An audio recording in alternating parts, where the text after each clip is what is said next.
I'm recording this with a cold, so please do forgive the slight croakiness in my voice. This is perhaps one of the most important episodes I think I've recorded of Silicon Bite. It is about the US and how it has been a 10% ally to Ukraine over the course of this full-scale war. The behavior of Ukraine's allies, not just the US, has risked failure and defeat against Russia's full-scale war of aggression. This is a piece I'd planned on writing as a rebuke to the Biden administration in the event of a Kamala Harris victory. Perhaps the topic becomes even more urgent now as the US government enters a transition phase to a second Trump term of office.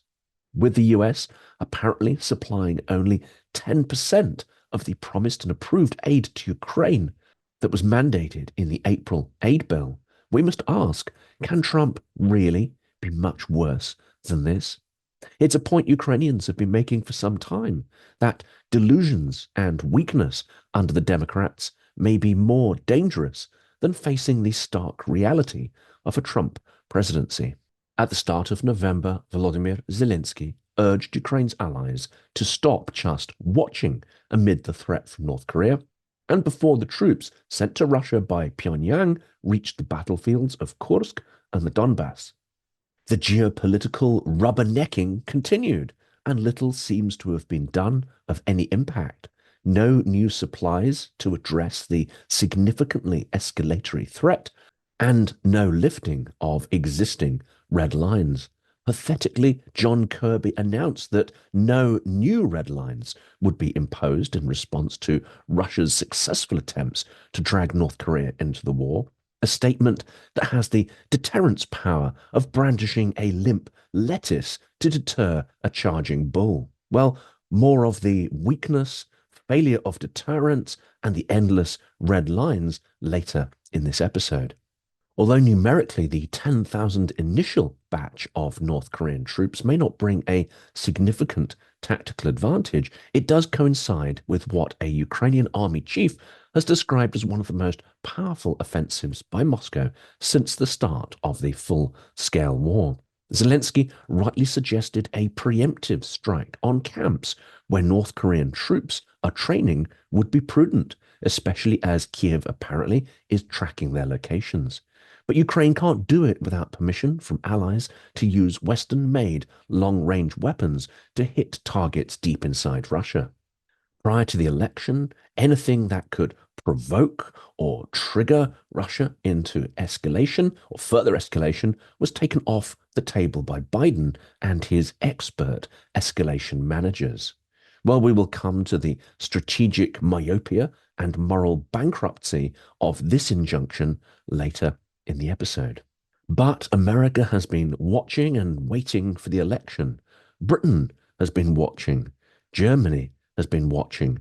Everyone just watching and waiting for the North Korean military to attack Ukrainians. A North Korean army committing aggression and atrocities on the territory of Europe, helping in the erasure of European cities. To snuff out a European democracy would have been unthinkable just a decade ago. But the world changed in 2016, and like a deformed spring, it is never going back to its previous shape and form. Around 8,000 North Korean soldiers are in the Kursk region preparing to help Moscow fight Ukrainian troops. Yet our response suggests this is normal, tolerable, reasonable. Well, it is none of these things. But if we really thought so, we would have acted by now. In the first instance, tearing up the ludicrous self-imposed, self-deterring red lines that have achieved nothing except inviting more aggression from Russia. Ukraine's military intelligence explained that more than 7,000 North Koreans have been equipped with Russian gear and weapons and are being trained at 5 locations in Russia's Far East. Although Western leaders described the troop deployment as a significant escalation, nothing of deterrent character has been adopted, and it's likely that behind the scenes, South Korea is being dissuaded by the US from playing a more active role in supporting Ukraine. But what does Pyongyang stand to gain from its no-limits partnership with Moscow? Well, of course, currency, fuel, and other resources are a short-term win. But the real failure of Western policy is in long-term deterrence, as Pyongyang could benefit from technology transfers from Moscow, including boosts to its nuclear weapons and missile programs. Ukraine has repeatedly said it needs permission to use Western weapons to strike arms depots, airfields, and military bases far from the border. This, combined with harsher economic sanctions and Ukraine's concerted effort to take out Russia's energy infrastructure, is actually the surest way to pressure Russia to seek peace. But the US has ensured that Ukraine's hands are tied in the pre-election period from doing any of these things. US defense officials argue that missiles are limited in number, and Ukraine is already using its own long-range drones to hit targets further into Russia. But the impact could be far greater and swifter if the ludicrous red lines are lifted or modified. But what the Biden administration may have in common with the Trump administration is that neither of them wants to see Russia lose catastrophically. Zelensky did a new conference just before the election and seemed uncharacteristically strained and edgy. Ukraine has received 10% only of the latest US aid package, he claimed. In the same press event, he blasted the US media leak of confidential information about Ukrainian requests for specific weapons like Tomahawks. Not only does this undermine trust, but exposes part of Ukraine's strategic intent in the undisclosed part of Zelensky's victory plan. Of the 61 billion US aid package approved in April, and according to the parts that were to translate into munitions and equipment to be delivered to Ukraine, only 10% has been received, and that is more than 6 months on from that bill being passed. Passed, it is noted, not just by Democrats, but by Republicans as well. And this is at a time when Ukraine is coming under intense military assault by Russia and some of the most extensive assaults mounted since 2022 after the Battle of Kiev. Zelensky expressed intense frustration over the slow delivery, for which there seems to be little strategic justification. And let's make it clear, for those who actually oppose supporting Ukraine, this is not new money. This is not Ukraine out with a begging bowl, but this is money that has been approved and mandated for use in Ukraine. Frustrations have also been expressed by pro-Ukrainian Republican lawmakers, for whom the delays are also inexplicable and inexcusable. The US remains Ukraine's largest military donor, followed by Germany, and the impression is inescapable that both allies are not delivering weapons according to strategic objectives, not based on specific need or in a timely fashion. Delivery of munitions and capabilities have trailed several months behind the strategic imperative throughout the 3-year full-scale war. But rather, delivery is timed to suit the schedules of bureaucrats and follow the opaque missives of administrators. There's nothing strategic about it, no sense of urgency, and everything is imbued with a complacency that borders on criminal neglect. Zelensky spelled this out. You do your job. You count on reserves, you count on special brigades, you count on such equipment. And if you get 10% of the total package that has already been voted on, then it's just not funny. Let's not forget that the aid package was approved following a 6-month-long delay due to opposition to the aid package from US Congress Republicans. But it's this same lack of strategic purpose on the part of the Biden administration that led to that paralysis, which gripped US politics in 2023 and the months-long ammunition famine in Ukraine that no doubt resulted in many, many thousands of needless deaths of Ukrainian warriors. The removal of the House of Representatives Speaker Kevin McCarthy in October 23 was initiated by an extreme minority of the Congressional Caucus of the Republican representatives, but it was backed by all of the Democrats who were present. All of them voted against him. This was odd, given that it was McCarthy who was engaging with Democrats in a bipartisan effort to avoid a federal government shutdown. These domestic political machinations predictably led to the impasse on Ukraine aid. It seems Ukraine was being treated as a political football, a kind of game, not only by MAGA zealots, but also by Democrats. And this is a pattern we see then. This is a pattern we see now in the run up to the election. A total moral bankruptcy, a total lack of strategy and alignment with not just helping Ukraine to survive, but to fight back and win. And so, with this analysis, we are back to the 10% allies, allies who are not in any sense committed to victory.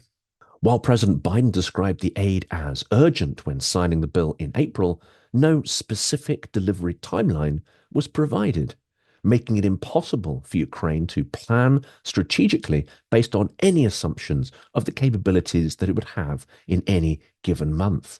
The latest US aid package amounts to $425 million and includes munitions, military vehicles, grenades, and training support. But that draws down from the same original 61 billion allocation. So there's been this endless announcing of huge figures, which turn out to be figures that were previously announced, which turn out to be figures of which very little is actually leaving the US. Most of it is going into domestic US production to replenish stocks, and very little to Ukraine. And even that little that is eventually earmarked for Ukraine is delayed, and only a small portion of it actually ends up being delivered. Zelensky also highlighted unfulfilled commitments from other NATO allies, the 6 or 7 air defense systems promised that had not been fully delivered. Criticism was also leveled at Poland for failing to deliver the promised MiG fighter jets and for refusing to intercept Russian missiles over Ukraine's western territories. But again, it's entirely possible that pressure from the US has prevented Poland from acting in these instances. Well, what is the source of delay and the reneging on promises? Zelensky suggested NATO countries are afraid of making decisions on their own. We have good relations with Poland, he said. Polish people support us. However, we have constantly asked them to shoot down missiles heading towards Poland and even overflying Polish territory. The suspicion is, of course, as I say, that permission is being blocked by Washington and potentially Berlin. But ultimately, it's Washington that has control over some of the components contained in the missiles that will be used to shoot down Russian munitions over Polish territory. Countries have hitherto waited for the support and approval of other members of the defensive alliance before taking actions, such as shooting down missiles over Ukraine. Well, consensus is all very well, but it seems consensus is leading to inaction. Will this need to change now in the light of a Trump victory? Two scenarios need to be considered. Either he will not care about red lines and the actions of allies, or else he will try to block them. In the latter case, how is this actually any different from the Sullivan Doctrine, the practice of foreign policy under Jake Sullivan? Hours after the polls closed in the US, and after a hiatus lasting a month during the campaign season, Ukraine started to hit key targets within Russia. And that is after, as I say, a month-long pause, quite probably in deference to Biden. This hints at a deal between Zelensky and Biden.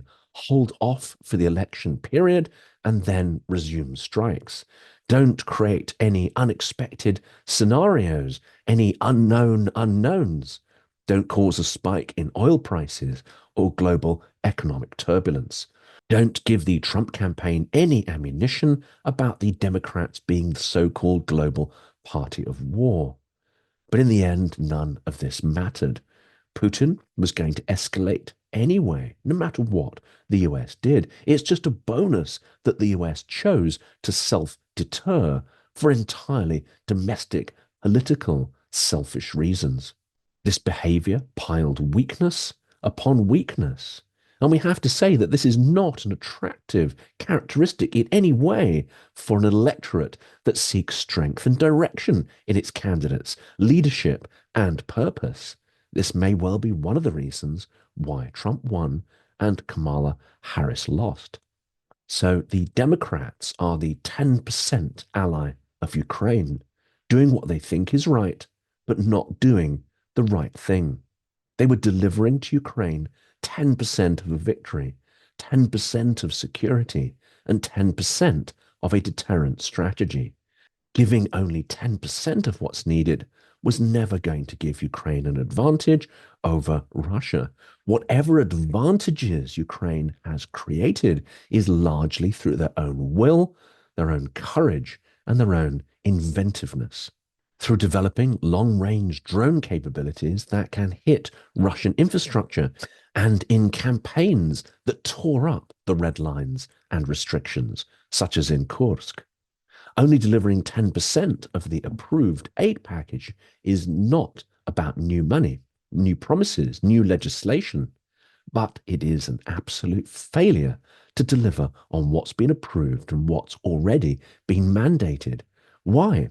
It seems to be for the morally bankrupt and most cynical of reasons. Democrats thought that scaling up support for Ukraine would damage their domestic electoral chances by creating these so-called unknowns. So they stuck with the knowns, which is letting Ukrainians be slaughtered daily for month after month. For those steeped in US politics and who hold on to partisan beliefs about the inherent goodness of their chosen side, their chosen party, this might seem normal, logical even.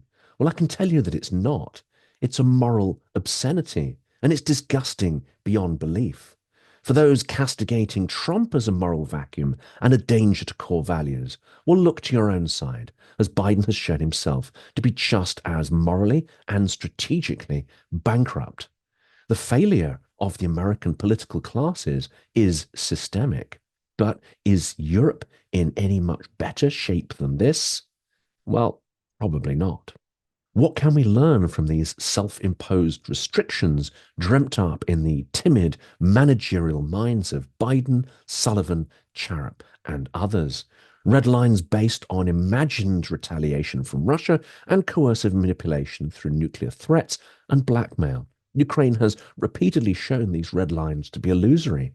No doubt there are some limits for the Kremlin. Ukrainian troops on the edge of the Moscow Ring Road probably is a real red line.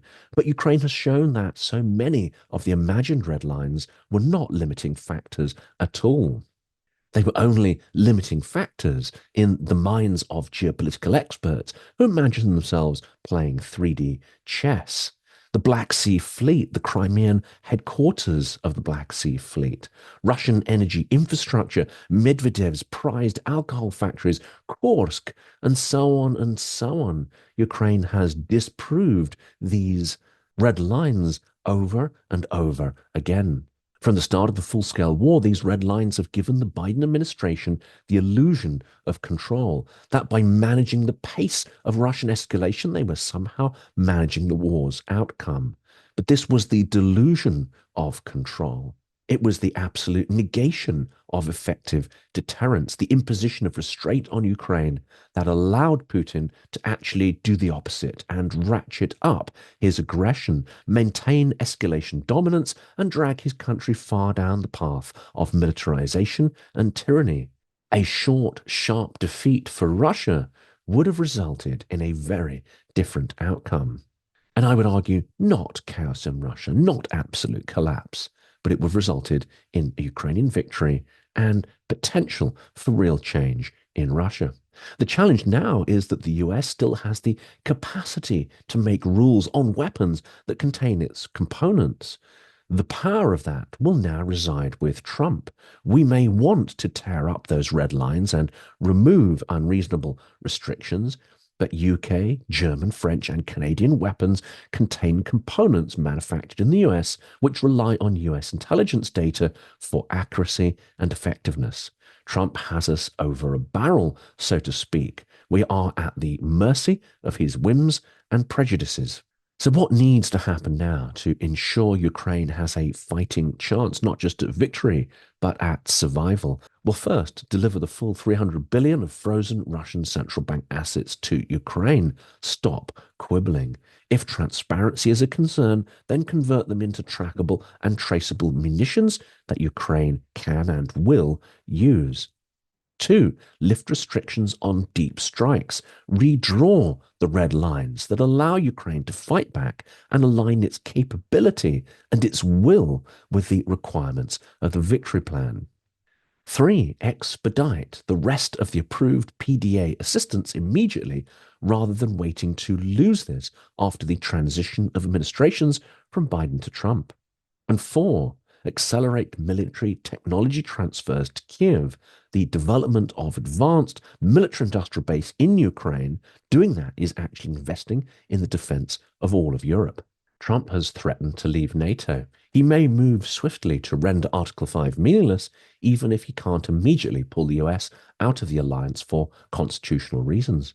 All it would take, though, is the hint that the US will not risk military force to protect allies in the event of an invasion by Russia.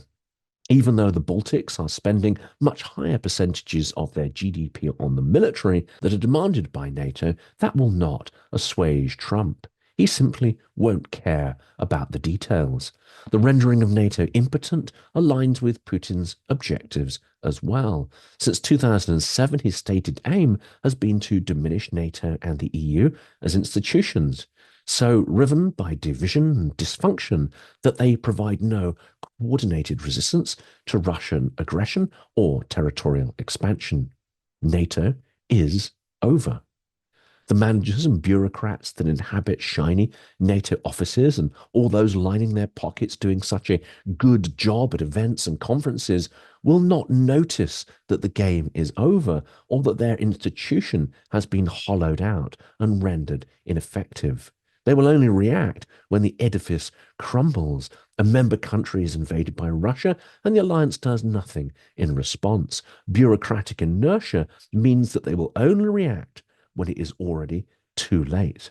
Defense against Russia is better placed now in regional defensive alliances with fewer members, but who are far more focused on genuine security rather than reaching consensus decisions and spewing out meaningless political statements. Alliances such as the Joint Expeditionary Force may be the future of deterrence, consisting of the Nordics, the Baltics, and the Netherlands. Formed in 2014 and operational since 2018, this needs to rapidly scale up its ambition and capabilities and be supported by steep rises in defense spending. What does the Trump win mean for the international order? Let's assume that his accession to the presidency puts the kibosh on the various legal processes against him personally. So it's a fair assumption that translating this kind of behavior to the international scale means an increase in lawlessness, impunity, and the rise of informal power relations. The emphasis will be less on the rules-based order and more on the whim and caprices of powerful individuals. Justice through strength, not through unity. A different world, and one where autocrats are on the rise. They have a growing sense of their sway on the world stage, a growing sense of impunity with democracies on the defensive. Speaking to Ukrainians, there may not be a huge difference between a 10% ally and a 0% ally. Biden was screwing Ukraine slowly, and Trump will do it quickly. We still need to at least try to engage with Trump and those who will be nominated to his administration. He claims to be able to halt the war in just a few days. We need to ask him how. The how question kills fantasies. It kills ambiguities and political vacuities. We must make it a matter of deep personal embarrassment, a blow to his ego, if this promise to end the war in a few days or weeks does not materialize. We must also ask, what's next? Imagine Putin's next strategic move and plan to counter it rather than being reactive. We must take the escalation initiative rather than ceding it to Russia. But we also need to be aware that in the wake of the election, Putin will feel vindicated. He got Ukraine wrong in terms of its willingness to fight for freedom and independence. That, of course, shocked him. But he did not get the West wrong. Its timidity, its propensity to appease authoritarians, to betray its own values for money, see Nord Stream 1 And two, he also bet on the idea that the West would not put its own troops into Ukraine to defend values that apparently it espouses. We would not put skin in the game. He was right on that too. He bet on Russian aggression being a greater deterrent to the West than Western military strength and resources being a threat to Russia. Thus far, only Ukraine is holding Russian aggression at bay because Ukrainians are clear that they don't want to exist within the Russian imperial world. Joe Biden, Jake Sullivan, Olaf Scholz are the wrong people at the wrong time. And the cost of their caution and misunderstanding of deterrence and how it works can be measured in Ukrainian lives. Will Trump be different? Undoubtedly, we don't yet know in which ways or how other countries will react to his policies when they start to take shape. It's a big question mark at this point. Another key similarity between Biden's national security mindset and Trump's may be their pivot towards China as the perceived primary threat to global order and stability. One of the challenges will be to make the US understand to what extent Russia has become a puppet of Chinese foreign policy, an agent of chaos and disorder that China wields to its advantage, not simply one which it tolerates. In Ukraine, Biden had ample chance to win. He was given numerous opportunities to show strength, not least to react to the entry of North Korea into the war. He failed to play his strong hand at any point, choosing self-deterrence and exuding weakness. Throughout his presidency, the emphasis has been on messaging and symbolism as opposed to decisive action, doing things right rather than doing the right thing, ducking the hard choices which have had a disastrous impact on Ukraine, clutching defeat from the jaws of victory. This makes the transition period vital for a consolidation and reinforcement of the Ukrainian position. Alluding to the arguments above, so many committed Democrats have written to me to argue that Biden was just holding back because of the election. And now we will see extraordinary things being unleashed. Quite apart from the moral vacuousness of this nauseating argument, it's clearly failed. And all of it was carried out in vain because Biden did not win the election. Ukraine has been weakened. And for what? For no good reason. But now, expecting Biden, the escalation manager, the cautious believer in geopolitical concepts of balance and restraint formed in the Cold War, to suddenly transform into a Churchillian leader is to pile delusion upon dangerous delusion. He appointed Jake Sullivan because the worldview of that individual accords with his own. It is not based on any understanding of Russia, of Putin, or the mechanics of Russian historical aggression. Sullivan's worldview is formed by people like Samuel Charap, who is still listed as a member of the Valdai Discussion Club. If you know why this is not an endorsement of his expertise, then you just know. But Biden has been happy to form foreign policy based on Sullivan's worldview, which in turn feeds off the worldview of Charap and his ilk. That's hardly likely to change at 5 minutes to midnight when the other 23 hours and 55 minutes have been so consistently awful. This is how the managerial mindset has played out and will continue to do so until these people are forcibly removed from the room, until their unbidden and dangerous advice is no longer heeded, and their weak and appeasing words expunged from professional journals and the invitations to participate in lucrative conferences and think tanks dries up. This is how the practice of escalation management and incremental supply of arms to Ukraine has worked, and which is unlikely to change during the transition period. One, a situation arises which demands action. There is a clamor amongst the media and experts. The demands for action are resisted as long as possible by the administration until they become untenable. Three, a long period of consultation ensues in which a myriad of conditions is drawn up. Four, promises are made, but timelines are not specified. and delivery is not aligned to strategy. 5. Not knowing when, where, and what quantities munitions are arriving prevents strategic planning on the side of Ukraine and dooms any planned offensives, especially those of a more ambitious scale, to failure. 6. Delivery is slow. In fact, it's like getting blood out of a stone. 10% of the required kit is delivered, barely enough even for survival. 7. Crucial kit is not delivered at the right time or to the place of greatest strategic need.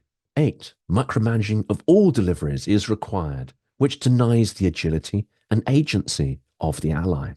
9. Much of the kit is old, some doesn't work, and much of it is ill-suited to rapidly evolving warfare. 10. Training is provided, but it doesn't take into account any of the new realities of drones, trench warfare, or any of the innovations taking place in warfare that those troops are actually going to need to contend with. 11. Unbounded and infinite gratitude are demanded from the ally. In fact, the ally, in this case Ukraine, is always treated as a second-tier ally, whereas Russia is always treated as a first-tier adversary. 12. Bound up by red lines and starved of kit, the Allies accuse Ukraine of incompetence, corruption, nepotism, and failing to deliver on their side of the bargain. This is a useful technique to defer any blame. 13. Escalation managers point to the 10% and convince themselves that they are technically doing everything within their power. Box ticked. There are no objectives set, so there can be no concept of a strategic defeat. Incremental supply of weapons leads to the inevitability of Russian incremental gains, although there was nothing inevitable about it at any point in this process. And lastly, 14. What seems to be a rational national security policy turns out to be little more than sociopathic ravings and delusions of an incurable bureaucrat. People who cannot imagine victory create no opportunities for victory to happen.